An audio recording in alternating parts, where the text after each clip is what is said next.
Right now across the country, we see that teachers are burnt out. We have more people leaving the teaching profession than there are entering the profession. And why is that? Because to be a great teacher, you need to spend all day teaching and then all night grading, answering emails, helping students outside of class. We need to help teachers in any way that we can to give them time. And so AI is going to help teachers. I strongly believe that.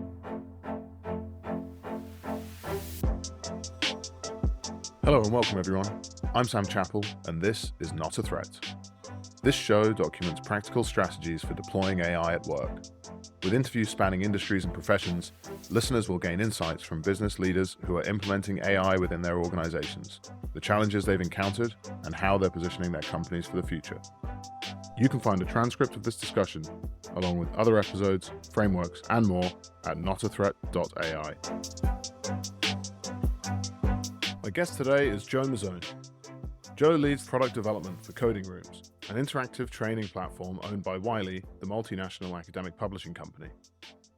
During our discussion, we explore how the team at Wiley is addressing the challenges, risks, and opportunities presented by AI. We also talk about how the education sector and the role of teachers are likely to evolve as the technology becomes ever more present in society. Joe is a thoughtful and passionate optimist, and this was an exciting peek into the future of education. So, please enjoy this conversation with Joe Mazzone. Could you share the history and evolution of Coding Rooms, maybe touching on its origins and explaining the inspiration and mission that drives the company today? I work in the education technology space as a software product development lead, specifically at John Wiley and Sons, which is a publishing company. And I work on software product Coding Rooms.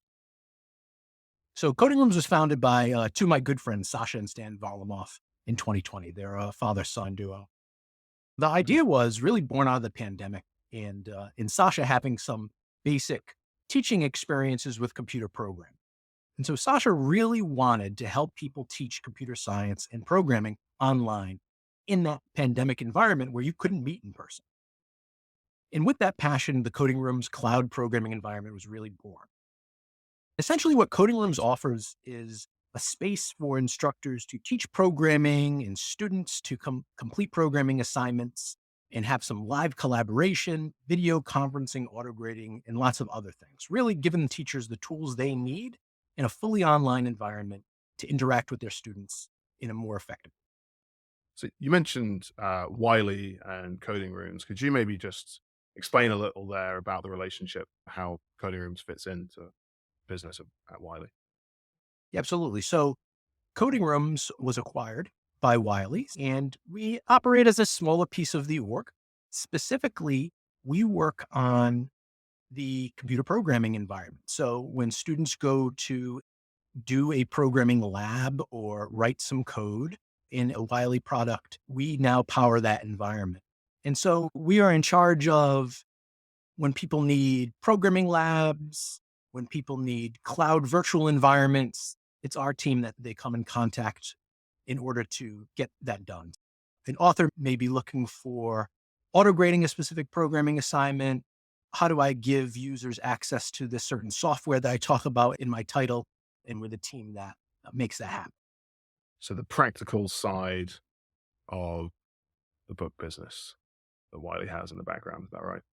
Yeah, so exactly. So the learning tools team is what you'd like to think of us as. Wiley, of course, has authors and they have a long history, 200 years of having people write books. Now in the digital age, we have these books online in some way for people to interact with. And really, Wiley's been providing tools for teachers to use their content in a classroom more.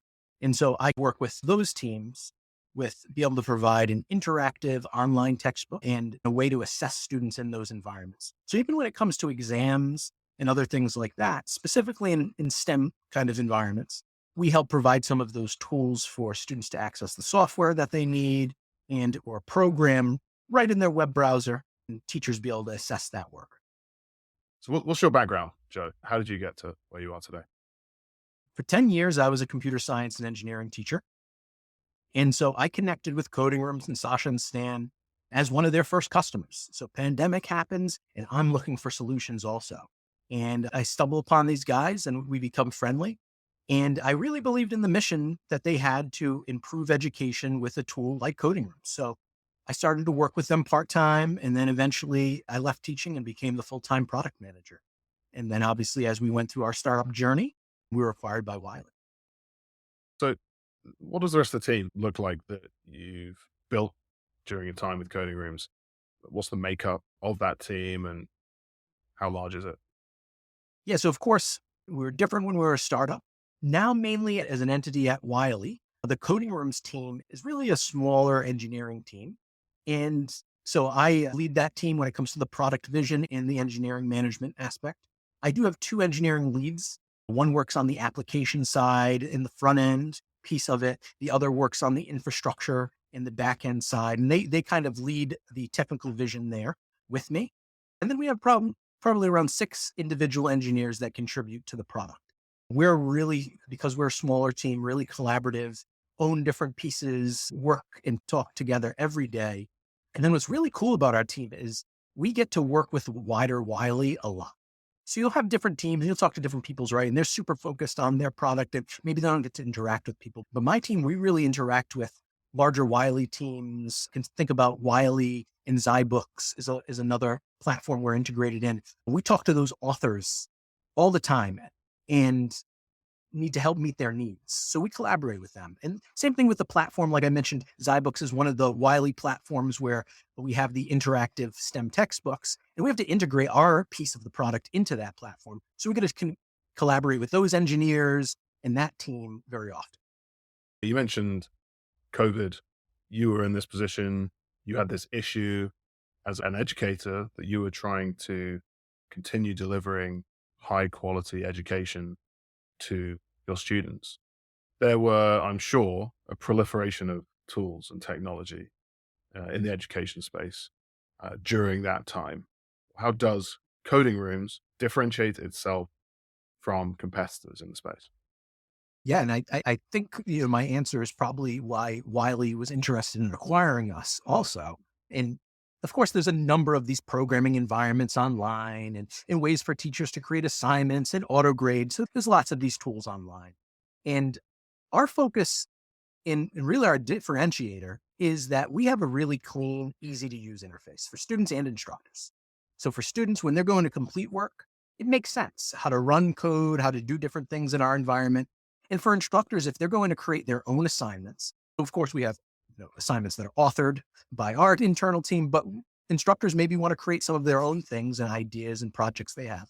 And we provide that simple interface that really makes sense for those people.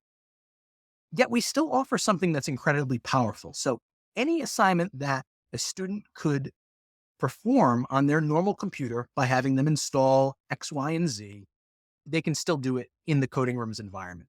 And so providing that simple interface that makes sense, yet still having a powerful environment where instructors don't feel constricted is really where we stand out. Most can't do both well. We see a lot of competitors that have a simple, easy to use interface, but limited in a lot of capabilities.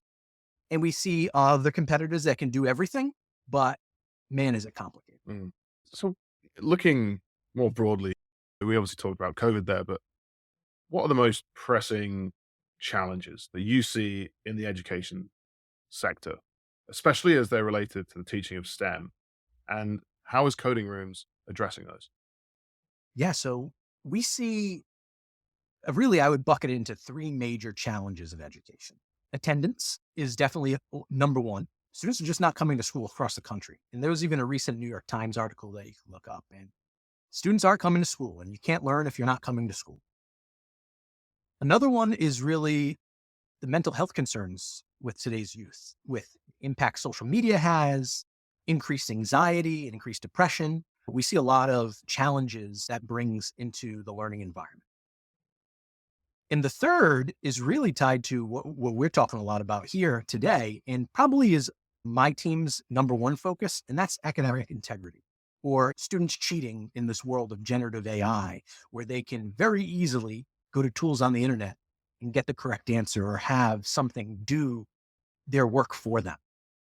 That's our big concern that we hear in STEM education a lot. When I talk to instructors in a number of STEM fields, that's what we hear is how can you help me make sure students aren't cheating and that they're in earnest giving me work that they did? And so we have two main approaches that we're looking at with this. We know students look to cheat when they're struggling. So typically a student will cheat when they feel backed into a corner. I don't know how to do this. I'm going to be penalized because I'm going to get a bad grade now. I need to find some other way to get this done. So how can we help them not get to the point of where they're backed in the corner or they're struggling? That's one thing we're looking at. The other thing we're looking at is how can we give instructors the data and tools that they need to identify and deter cheaters in their class. And that deter part is really important that I don't think a lot of our competitors look at, but we also think that the tools that we give an instructor is something the instructor can have a conversation with their class about. So students know I can get caught very easily. I should think twice about cheating. Looking at that first point, how do you support those students that are struggling or falling behind? What does coding rooms do to target that particular issue? Now, our primary approach to helping students really involves this idea of instant feedback. And it became really important in my classroom also. So as I learned to be a good teacher, I realized that this idea was really important. It really comes down to how does a student know if they're right or wrong? And knowing if you're right or wrong is really the most important thing in education, because how can you improve unless you know if what you're doing is the right way or the wrong way? Most of us really experience in education where you write a computer code, or even just think about you're in an English class, you write an essay for the class. And then weeks later, after you submit this thing, the teacher will, if they're a good teacher, it'd be only weeks later. Sometimes you'd get months later or something like that. But you'd get that essay back marked up with a grade, some feedback on it. And if you're a good student, you go through and you read that and you learn from it. During that time, whatever amount of time it took for that instructor to grade that thing, you most likely completed other assignments. And you had all that time now wasted without knowing that critical feedback to improve what you've worked on, how you can be better, or what you're doing wrong. And so we see in things like math education, right? You go and you learn something in class and you go home and you do homework. What happens when you're doing that math homework wrong the entire time? You're now practicing how to solve some equation wrong. And maybe now that wrong thing has stuck in your mind. So when you go to do the test, you accidentally remember the wrong way to do it. So we don't want students to practice doing things the wrong way. We need to provide them with better feedback. We don't want them to write another crappy thing. We want them to learn their mistakes and continue to improve and write better things. So they need that feedback. And so technology is really the way that we can help solve this problem. Technology can provide instant feedback. That real-time feedback, it really is key to learning. And I see this same thing managing a team, right? There's this concept of the 1-minute manager that I came across early in my career that really helped. Something happens, good or bad, and it's that instant feedback, short and sweet. Hey, great job. I just saw you do this thing. Excellent work. Keep it up. Or, hey, just noticed, here's how you went about this particular task. Is there a different way you could have done that? How would you think about doing it next time? Okay, great. Move on. That idea of that real-time feedback, once I came across it, it was game changing for me as a manager, right? Waiting until a monthly, quarterly, or God forbid, annual review to give that feedback. Like you say, all that time is just wasted where people are doing things the wrong way. And you just need to stop it in the moment or encourage it in the moment, and you're going to get better results over time. And that's exactly right. We especially see this in areas where people are new, and exactly what you're talking about. I think you would say that the biggest benefit is for new employees, new colleagues. The more real-time feedback and the more available feedback is to them, the more successful they can be. And so when it comes to STEM education and especially computer science education, that's usually a new subject for learners. Many people go throughout their K through 12 education and they don't experience a course like that until they get into higher education. They go to college. And then they take a first computer science class or a biology class or an engineering class that digs deeper into those subjects. So they have a lot of anxiety about being wrong because it's something new. It's not like maths or English or a social studies that you've been doing it your whole life. This is something truly new. And that feedback can help you gain confidence much quicker because you get a really quick response back about, I'm doing things right. Okay, let me keep moving in this direction. Oh, that wasn't right. Let me course correct. Versus when you're down an entire path of doing things wrong, that's a lot of anxiety on you of, man, I've been doing this wrong the whole time. What am I supposed to do? How can I turn back? What we see is students are in a classroom, they're at home, they're working on something, they are working on a lab activity in the classroom. And I experienced this in the classroom. Students will raise their hand. You come over to them, you visit their desk, say, what do you need? And they simply will just look and say, is this right? Did I do this right? And you get that from, you maybe think back to younger experiences. You're just doing something on a worksheet. You may ask the teacher, did I do this right? Come up to the desk. Or more advanced things like, I'm teaching computer programming. A student has a whole program written and they just ask, is this right? And so I recognized that there had to be another way to do this. And that software is really the way to help with that automated feedback. And that's what we do at Coding Rooms. That's what Coding Rooms allows is students can just click a button, submit their work. We grab that, we assess it, and we give them targeted feedback on the items that we're looking to grade, all the learning objectives. Did you create this variable that holds this? Does your program's logic do X, Y, Z? Whenever it may be, we evaluate them on that and we tell them if they've done it correctly or not. And of course, there's some feedback there too with showing the error messages and any other information that we can provide to the student. And a tool like that really helps them continue to do their work and demonstrate mastery.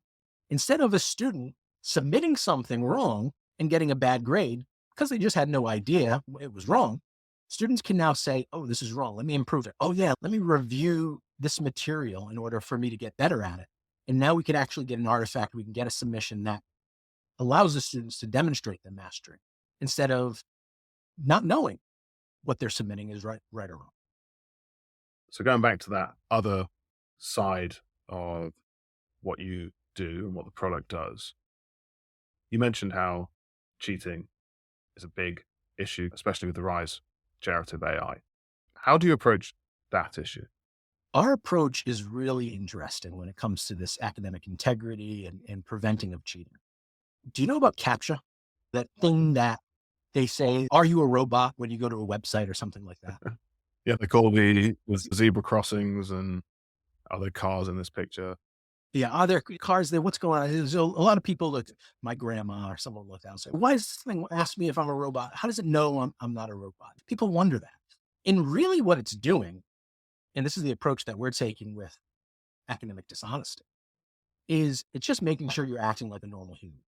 Can you complete this task in a way that a normal human would?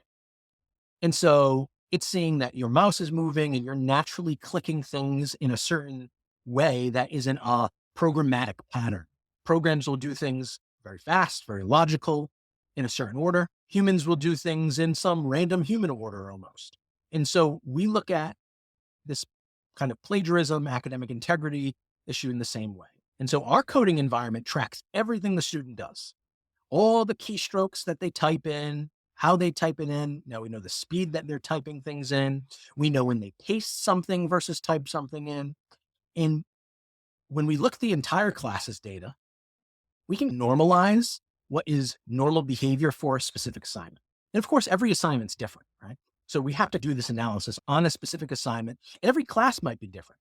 The class, and this is not making fun of a certain institution or anything like that, but a class of students at MIT will behave differently probably than a class of students at my alma mater, Rhode Island College. We probably are a little bit different of students. And so we have to take each class a little bit different. And so we normalize across how students behaved and we look for the outliers. And these outliers are most likely the students that are either A, struggling, or B, cheating. So one metric we look at, for instance, is time spent. Someone struggling is most likely going to spend a lot more time working on something than somebody that's not. Doesn't mean that they're struggling. They could just be somebody that takes more time and they know what they're doing, but it usually is a pretty good indicator. Someone cheating, they most likely won't need to spend as much time, right? And they'll just go in, they have generative AI develop their solution, they paste that in, and that's it. They get everything correct. That's just one metric that we look at. And of course, we have tools for this. So we detect these outliers. We have tools for these instructors to investigate. And that's really important.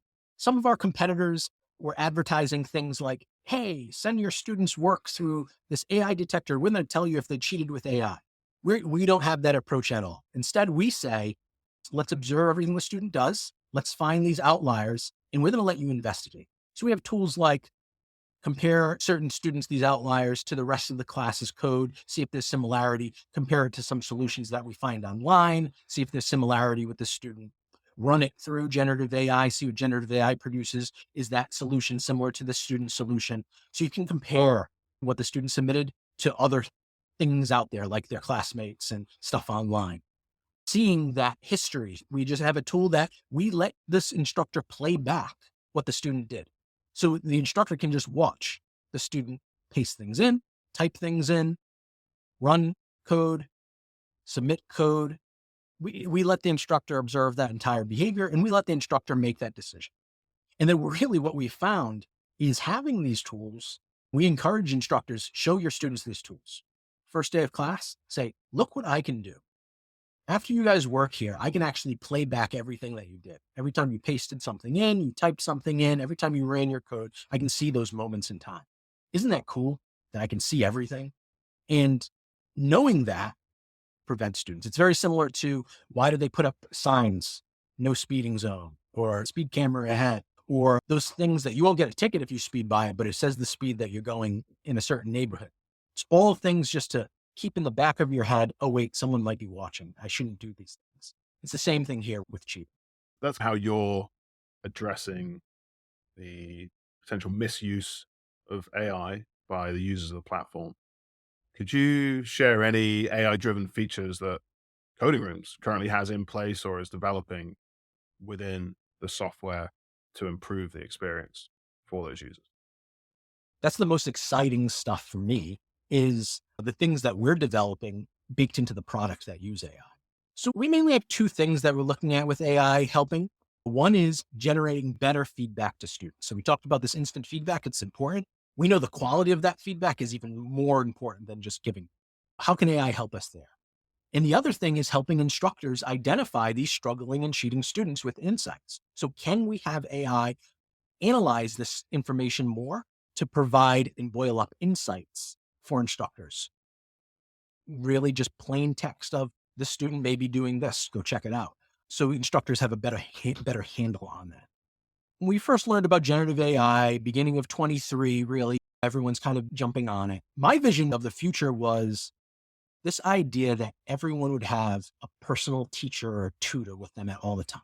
Similar to how computers and cell phones have allowed us to have a calculator with us all the time, or the internet allows us to have an encyclopedia of information with us all the time, generative AI is going to allow us to have an expert with us all the time. Someone we can ask questions to and lean on and reply back to us very close to how a human would. So the idea we came up with really first was to have a learning tutor. So we had this experiment about, can we have a tutor in the book with you while you're learning that you can lean on at any point in time?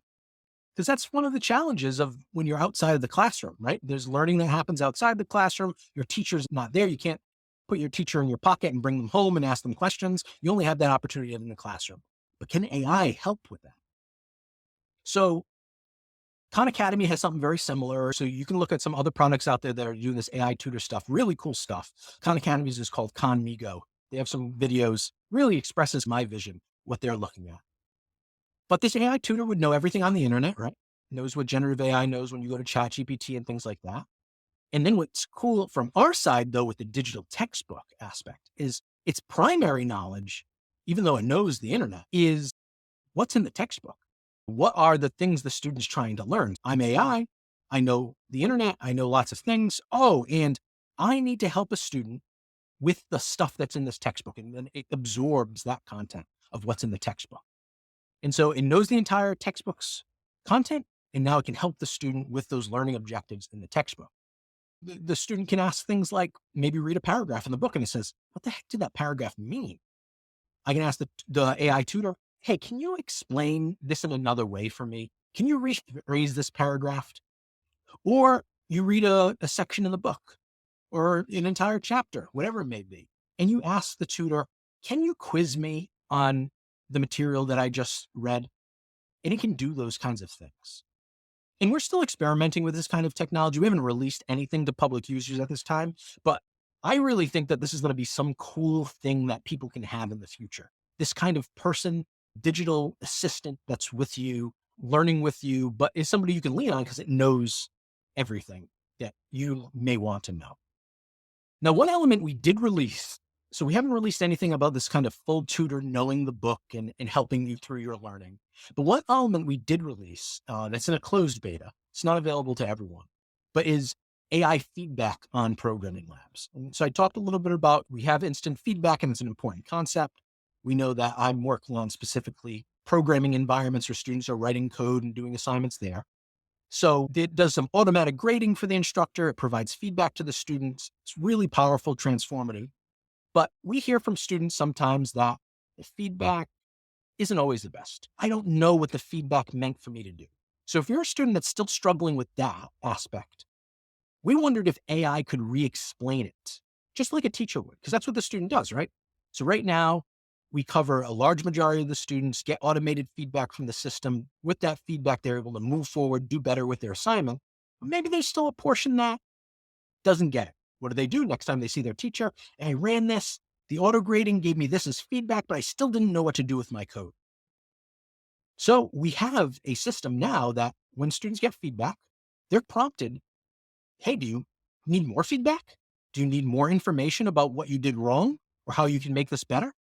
And they can ask AI and get some hints from AI, which knows what the student wrote. It knows what the challenge of the assignment was. It knows what the teacher's solution, even though the student can't see the solution, the AI knows the solution.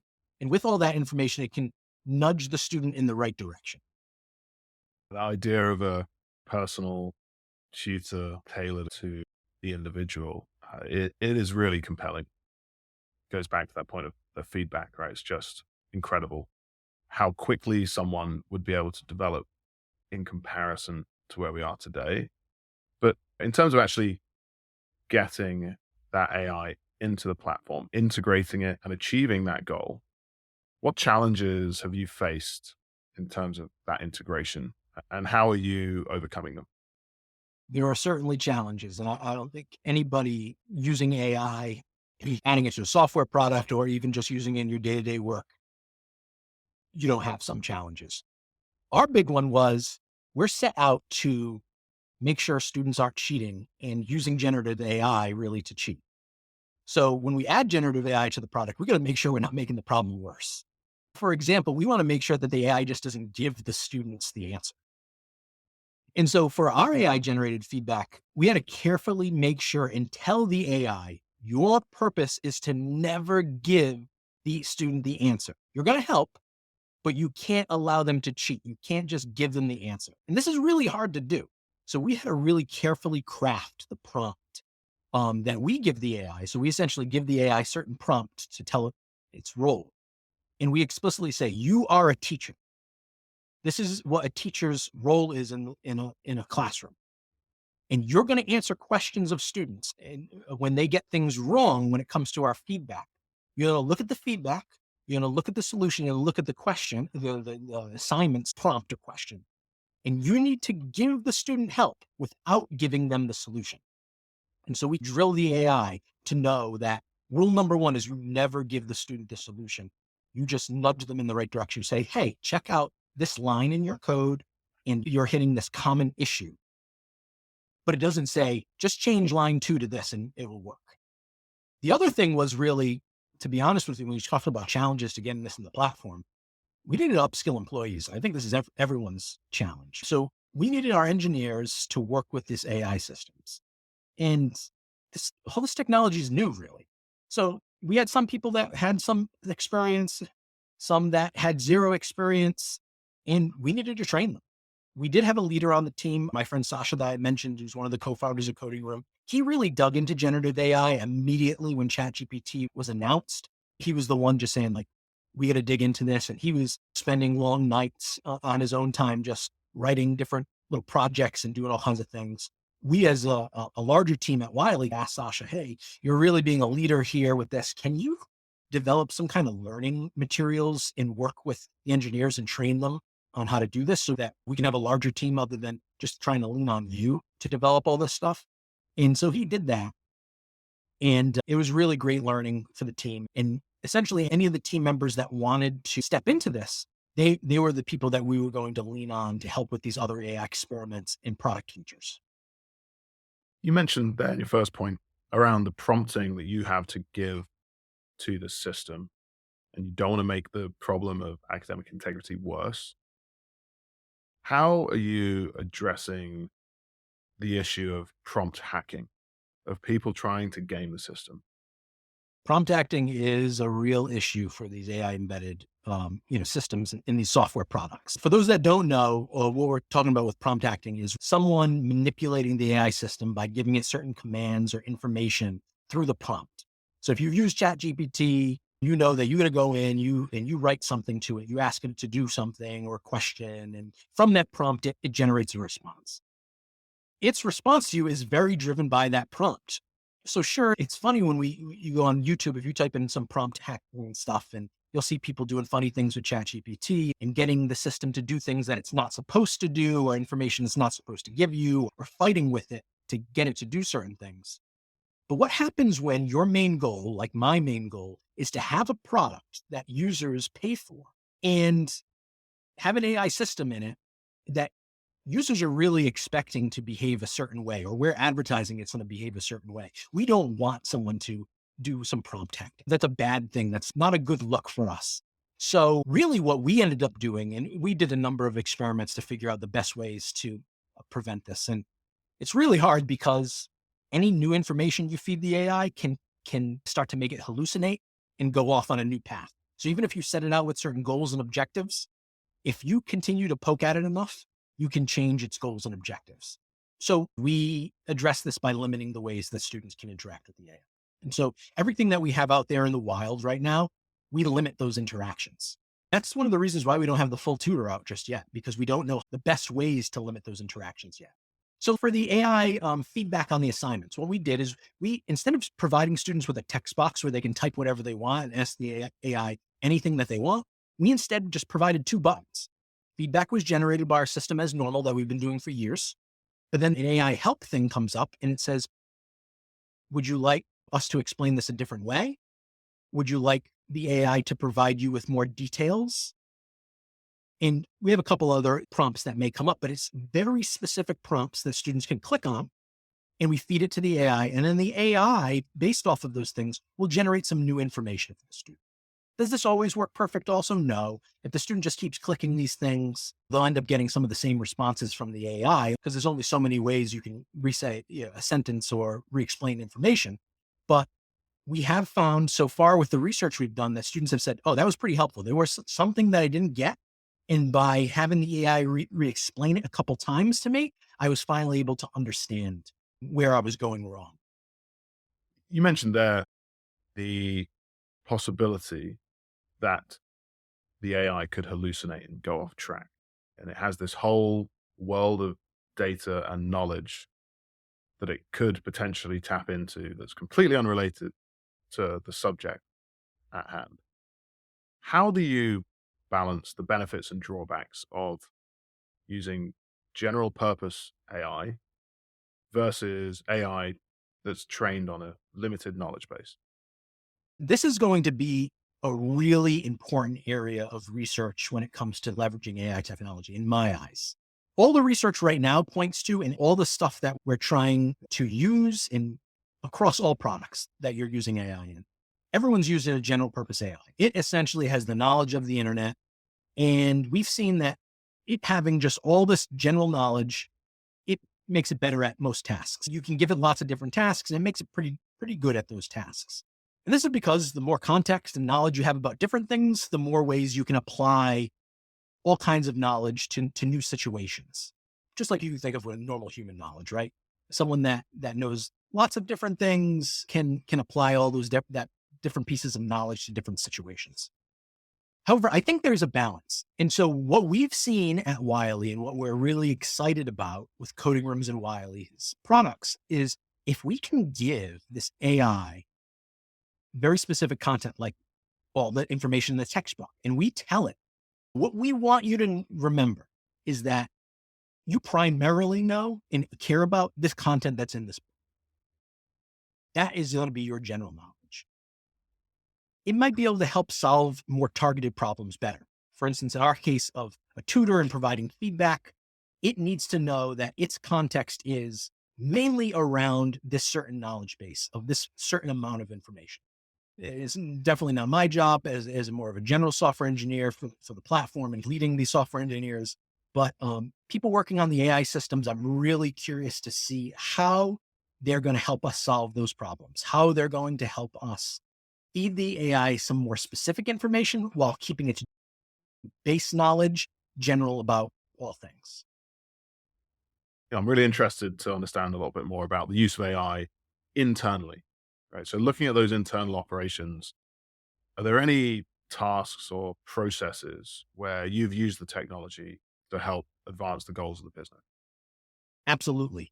We've deployed AI even more with internal processes, to be honest, versus the user facing products that our customers interact with on a daily basis. So internally, we're doing even more experiments. Obviously, one of the biggest tasks of a publishing company like Wiley is creating content. But publishing content involves lots and lots of people. When I first got involved with the company, not being from a bigger background in publishing, I was surprised at how many people it really takes to do editing, reviewing. And then, especially when you have digital content, you have to worry about all this accessibility compliance and other technical aspects of having that content online for people to access and accessing it through a digital means. So these review processes are incredibly manual. Throughout history, probably the 200 years that Wiley's been around, you have people manually reviewing these things. And I really think AI is helping. And we've seen that. I think everyone would say, wow, AI can definitely help us in this area. And so we have AI reviewing our material, looking for accessibility issues, for example. Obviously, I'm going to focus on the digital products more because that's where I work. But looking for something like, let's say, there's images in the books, of course, we need to have alt text. Alt text is how a screen reader, if someone was visually impaired, could describe the image to them. That's one way alt text is used. And instead of just finding those things, what's cool about generative AI is it can generate a suggestion. It can analyze the image for us and say, this is how I would describe this image. And then an author can just go in and tweak it. So instead of the author spending hours looking at the image, writing a description for it, having someone else review, getting feedback, going back and forth, we have generative AI doing that first step. And now the author just goes and reviews what the generative AI has produced and makes their editing, makes additions, subtractions, whatever it may be. We've seen this also with pure new content generation. Wiley specifically hires so many people, hundreds of people, to generate exam questions every year. And then out of those 100 people that generate certain exam questions, we have another 100, 20, 50, whatever it may be, people that end up just reviewing those and pick the best. Imagine if AI could just do all that generation. They could generate all those exam questions just by taking in Wiley's content. Here's Wiley content on cybersecurity. Generate different exam questions for us. And then authors, content people focus on just review and refinement. Specifically, when it comes to software engineering too, my team has started to use GitHub Copilot. If you've seen, Microsoft has all their AI products called Copilot. And GitHub Copilot specifically for generating code with AI. It knows all of GitHub and it helps you write code by knowing what other people have written and for solving different problems. And so far, my team really loves it. Does it do all the work for them? Are my software engineers not doing anything, just AI generating? No, not at all. What they've talked about is how it's making them more efficient. That's really what we're talking about across all these teams is AI can make you more efficient. Instead of my team going out online when they're starting something new and finding some boilerplate code, we call it, some basic stuff, pasting it in and then working off of it. They just ask AI to generate that stuff for them now. I need to do XYZ. Can you generate some code for me that gets me started doing that? And that's what it's really good at. It generates that boilerplate. And from there, they can start to do the creative aspect of the code, the elegant solution that we're going to have as part of our system. It also helps them summarize their code, document their code, submit code for review with some great descriptions. So it's really helped their efficiency. Internally, what have been the principal concerns regarding the use of AI? What are the risks? The biggest risk, what Wiley and I'm sure every business was worried about, was putting your intellectual property into this thing. This thing's taking data, right? We have to feed it information. And so it's going to steal our intellectual property. Wiley has 200 years of history of really great content that people pay for. And we're just going to give it to this thing, and then it's going to be out there for the world. And whenever companies, and they're going to have it, and now their AI is going to be smarter because it has Wiley stuff or whatever it may be. But it's a serious concern. Same thing with the code, right? This is why we were so slow to adopt GitHub Copilot. You'd be saying, oh, Joe loves AI. He's talking about that. Why is his team only just starting with Copilot recently? And it was because we had to take it very seriously. Before we put all our entire code base, which is closed source, right? Nobody gets to see our code other than people that work at the company. We had to be careful about what we were giving this AI and what it had access to. And so there's still concerns, of course, and we need to be worrying about it. And we need to be concerned about it. We need to make sure that we're using the AI technology in all the right ways. And that's Wiley's concern as a larger corporation. I'm sure everybody's concerned. You say you're making sure you're using it in the right way. Are there any internal policies or budget that govern the use of AI at Wiley? Yeah, absolutely. And that was many of the things we had to wait for. We had to wait for Wiley at large to really develop policies on acceptable use of AI. And the main thing really is, and I encourage every business to do this and to talk to their employees about it, is internal use of AI needs to be company authenticated, purchased AI by the company. And the main thing is these free tools are stealing your data. When you use a free tool, it's taking that data and you don't know what they're doing with it or how they're going to use it in the future. So imagine your company's intellectual property, you're just feeding into this free tool. That's pretty scary for the company. So the reason, like my team, again, with GitHub Copilot is only starting to use it now is we had to wait until we signed our full agreement with Microsoft for their enterprise agreement. Many of these tools have enterprise agreements where they're going to keep your data separate. The data that you feed into it when someone signs in to your company's account is going to be kept separately. There's data privacy agreements and things between you and that company. And now it makes you feel much safer as a company that your data is being handled properly through that tool. And so we have that with Microsoft. We have the enterprise agreements with OpenAI, with the tools that we're using, the other things that we're using. And all that is super important to have in place before you just start going all in with AI at work. So that's the hard controls that are in place. What about the softer side? How do you cultivate an internal culture of learning around AI? It's evolving so quickly and things are changing. So how do you encourage that within the business? Yeah, that's really my favorite part. One of the really great things I thought is in the beginning of 2023, where this was starting to blow up more in the news. We created an AI channel on Slack across the org. And so this isn't just my small coding rooms team even. This is a Slack we share with a larger piece of the org. We post different articles there. We share information. We say, hey, this is a little project I was building with AI. Check out this video. We really share with each other, comment each other's posts, and it creates that culture of learning and sharing. And I think that culture of sharing leads to the culture of others wanting to learn. And with all of the news that comes out, it's hard for one person to really keep up with everything. So it's great to crowdsource that information. Mhm. Yeah, for sure. It's like a fire hose of information right now. So anywhere you can get curated content, especially from people that are trying to solve similar problems, I guess it's a huge benefit. Looking ahead, how do you see the rise of AI impacting the future of work? I am so excited for how AI is going to impact our lives in the future of work. It's going to continue to allow us to focus on what humans do best. That's really what I like to think about. We're good at problem solving, deep thinking. We're good at the emotional and the personal aspects of work. AI is going to continue to make us more effective at our jobs so we can focus on those things. When it comes to our goals, we can hopefully achieve our goals more effectively by allowing us to focus on what matters at being a human.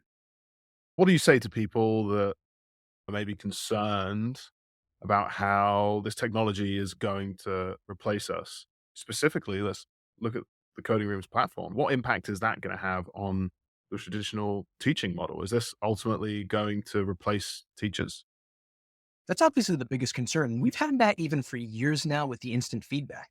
Some teachers will say to me, if the system provides feedback to my students, what's my role?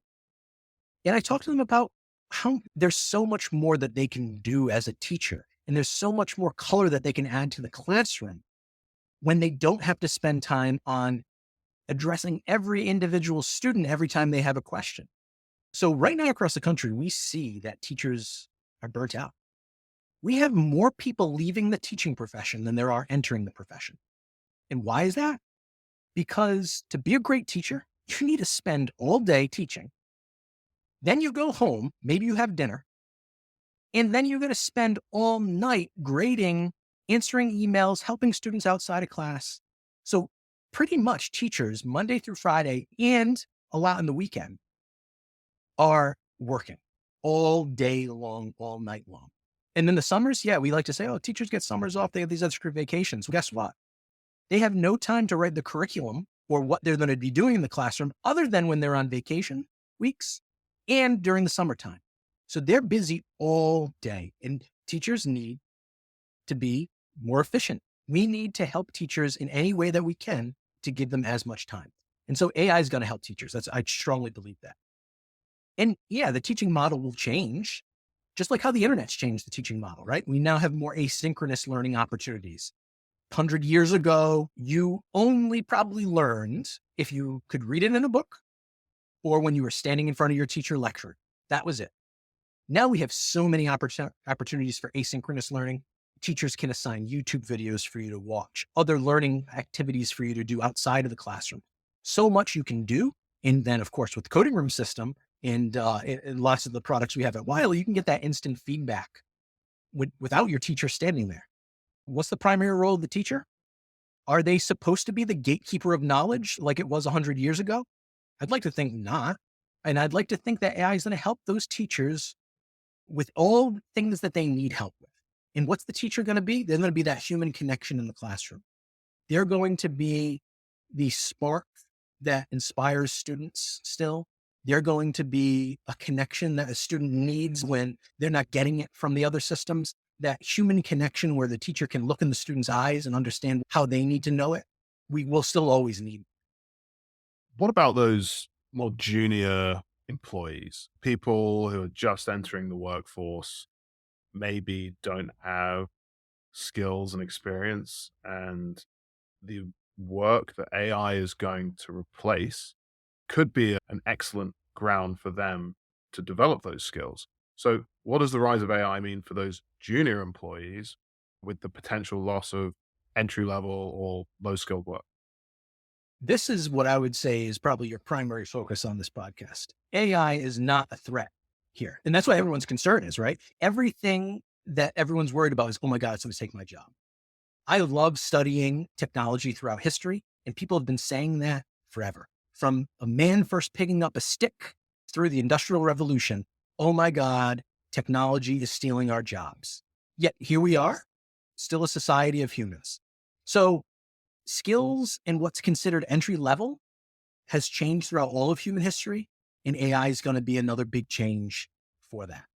So I think we'll have a new fleet of junior employees that will have some different skills, and they'll be able to help with different tasks. I know, as I think everyone that's listening can probably agree, you'll have junior employees, new employees, interns, that array of professionals.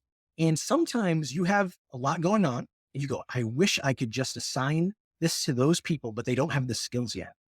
Well, maybe those tasks can now be assigned to those people because they'll have some tools. Many fear AI replacing these basic skills and it'll be the demise of mankind. But again, just lean on history. For example, modern carpenters use all power tools. When you see someone working on your neighbor's roof, you see those workers, do you see them with a hammer and a nail? No, you don't. You see them with pneumatic nail guns, just nailing those things in. They get that roof done fast now. In a day, they strip the roof and they have the new shingles on in no time. Same with power saws, right? You don't see anyone hand sawing wood all the time. They just come with a power saw, get it done, it's cut. AI is going to make you faster at doing your job, just like power tools can make you faster at cutting a piece of wood. I'm not dismissing the skills that AI is going to quote unquote replace, because just like with great carpenters that know how to use hand tools, those true craftsmen that can get some detailed work done because they know how to use every hand tool and do things the old school way, we're going to have lots of people that are interested in learning those fundamentals. And because they know those fundamentals, they're going to be able to do some things and going to stand out in some ways versus other employees. But that doesn't mean that everyone needs to know how to work without AI in the future, right? Probably the majority of people will just use AI to accomplish some of the more basic things and get them started, just like how the majority of carpenters use power tools. So, what are those skills then that become critical as AI becomes more prevalent in our day to day workplace? Obviously, number one is you got to learn how to use this generative AI stuff. So everybody that's listening that's been avoiding playing around with ChatGPT, you got to start playing around with it. And it all boils down to a couple things. First, technology literacy. Those that know how to use the technology will be more efficient with that technology at getting their job done. And those that are less efficient, probably the ones that don't know how to use those tools. And this is nothing new. We've been seeing this same thing when people didn't want to learn how to use the internet, didn't want to learn how to use a word processor. And over time, that goes away, but it's a struggle. And ultimately, that boils down to what's technology literacy, really, just learning how to use a tool. And that boils down to being a lifelong learner. And above all, and what I look for in new employees and everyone is somebody that's willing to learn, somebody that wants to continue to learn, that's hungry to learn. So are you willing to grow and learn? If you are, you're going to be interested in learning about new technology, AI, and how it can make you better at your job. Why is this more prevalent now? You know what I mean? Why are we even more concerned about it than probably the past if we look at history? Well, it's because technology changes every year, every couple of years. We've seen just in a year's span, generative AI change completely and become so much better in just a year's span. This is versus where we would see technology change every 100 years, 50 years, 20 years, whatever it may be. You could sit there for 20 years, 30 years in a job and not have to change anything about what you do. Today, it's not really that way. Yeah, that rate of change is only accelerating. How quickly we move from an agrarian economy to an industrial economy to, if you look at countries like the UK, now a service economy, each change has accelerated. So, hey, our great grandparents could be working in a field and a new piece of technology comes along, but they don't instantly lose their jobs. They don't instantly have to reskill, massively. They're not all moving to the big city right away. It's over a period of many decades and certainly a career for many of them. So the idea that things are going to change that quickly just doesn't exist. And now every other day, almost, there's this announcement of some new layer, some new tool, something else that's going to change the way we work. Perhaps some of it scaremongering, but the general trend is certainly in that direction. Just to round things out, Joe, looking ahead, can you share your vision for the long-term impact of AI in education and how Coding Rooms aims to be a part of that transformation? AI is changing education. Right now, it's changing education. We have seen with the surveys that they've done with students in higher education, college universities, that the large majority of them, over 75% of students, have been using AI to get their schoolwork done. So my goal, Coding Room's goal, Wiley's goal is to make sure that as AI changes education, it changes it for the better. My hope is that the long-term impact will be that people really get to focus on being people, that we can continue to connect with each other, that we have more time to connect with each other because we're more effective at all these other things that are in our life, and that AI just helps us be more efficient. This includes learning. Learning needs to be more efficient. We're going to make sure that students and teachers have the tools that they need to be their best selves. Incredible. Looking forward to seeing you do it. Joe, thank you so much for coming on. I really appreciate your time. Thank you. If you enjoyed this episode, check out notathreat.ai. There you will find every episode of this podcast, complete with transcripts, show notes, and resources to keep learning. You can also sign up for our newsletter, Not a Threat Weekly, where we condense episodes to the big ideas, quotations, and more, as well as share the best content we find on the internet every week.